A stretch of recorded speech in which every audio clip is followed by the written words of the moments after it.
It's not hard to come up with a long list of things to be concerned about going into the new year. However, here are 10 guitarists that have got me excited to be alive in 2025. Now, real quick before we get to it, this is your last chance to get the holiday sale over my course platform. You can join in for my weekly lessons and get all my other courses for $7.50 a month if you use the link in the description. To kick things off, Billy Strings. I have become such a big fan of Billy this year. He's certainly a bluegrass picker, but what he does with his band is much more in the realm of the Grateful Dead, Fish, jam band kind of thing. He's got the trifecta going on: player, singer, songwriter, and world class at all three of those things. I've stolen so many licks from him. I've had his albums on rotation, and it's so cool to see someone deeply rooted in tradition take that music to a new place. One of my goals this year is to see Billy and his band play at some point. By all accounts, he puts on one of the best shows on the planet. Next up, Grace Bowers has had a heck of a year. I feel like I came across one of her posts on Reddit, just plunking on her SG. From there, I checked out her album, and it's just chock full of funky, bluesy soul goodness. Grace plays with this incredible maturity and feel that would typically come from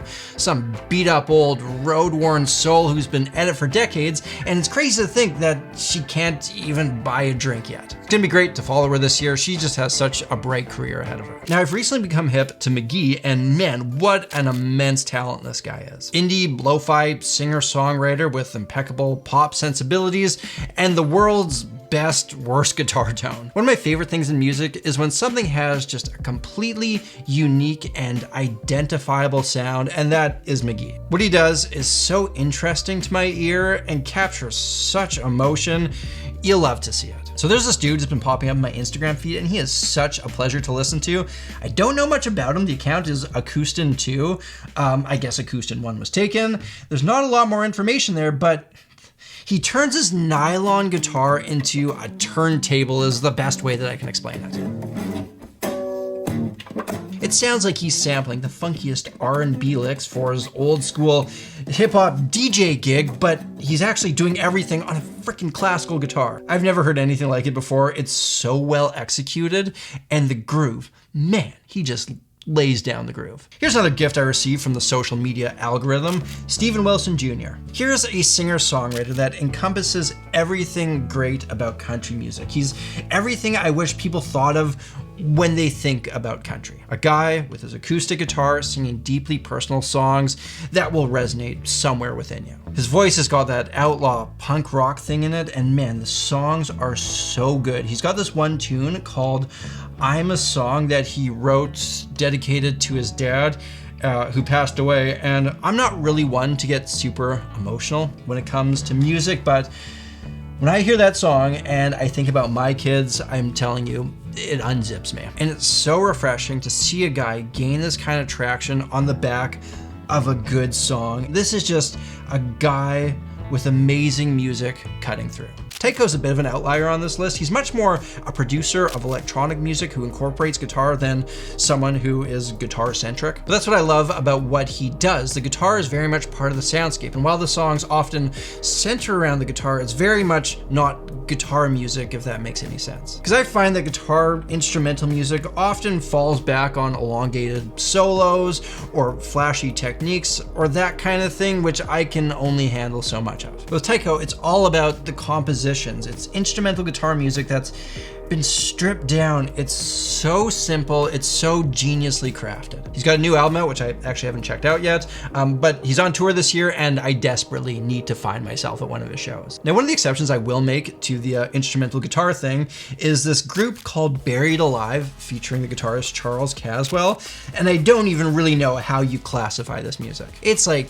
heavy, trippy video game kind of stuff with a dude playing an 8-string in a way that I've never seen before. He has such incredible technical prowess, but he's also doing something that to my ear sounds new and weird and awesome. Marcus King is always a pleasure to listen to. He's drawing his musical influences from the places that I love, and he does it in such a profound display of musicianship. He's a blues, country, Americana guy who is another one of those trifectas of guitar player, singer, songwriter talents. He dropped a new album this year. It's one of my current favorites. You know, you take Marcus King and you put him in any era of electric guitar, and he's still gonna be one of the best doing it. So for the better part of 2024, I went on this bluegrass side quest trying to figure that music out, and one of the players that I was drawn to the most is Molly Tuttle. Her phrasing is so clever and so creative.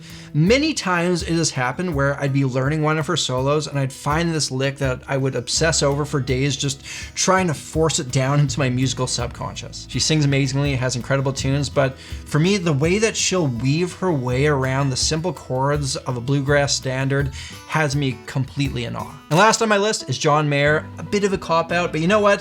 Whatever, I will forever be a John Mayer fanboy. And even for as much praise and love as the guy gets, I don't think that his guitar playing is appreciated by many for how good it truly is. Like, you dig into the way that he solos, and at first it just sounds like typical blues phrasing, but the more you look at it, the more that you realize that he does a number of things that are truly unique to him. And if you look at when he's released his albums, it looks like he's overdue for a new one. Maybe we'll get that this year, and that will always be a day one listen for me. And if not, he's doing that stuff with the Dead & Company, and I saw a clip of him talking about learning all those Jerry Garcia parts, and he said he had to completely rethink the way that he approaches playing the guitar, and from what I've seen, he is absolutely killing it with them. It looks like they're doing a residency at the Sphere in Las Vegas, and I will tell you that I am long overdue for that kind of mystical journey. So those are some guitarists that I'm excited to hear more from in the new year.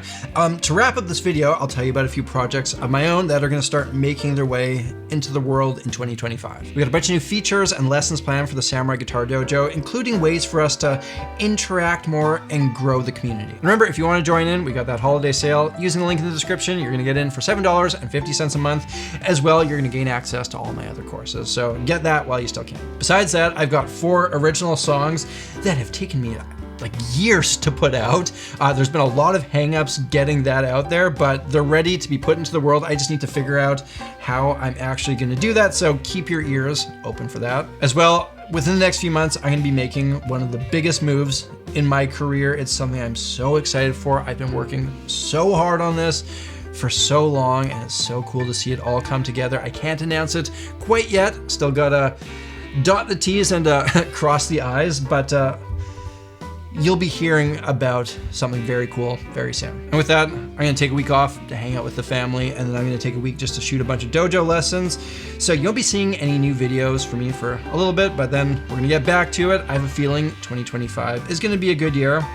I feel like I said that in 2020, and we all know how that turned out, but I don't know, 2025, here's to a good one. So with that, thank you all for watching. Thank you all for being part of this. It's such a pleasure to do this as a job, to hang out with you guys like this every week. So look after yourselves, look after each other, look after the planet. Great New Year's. I'll see you again soon.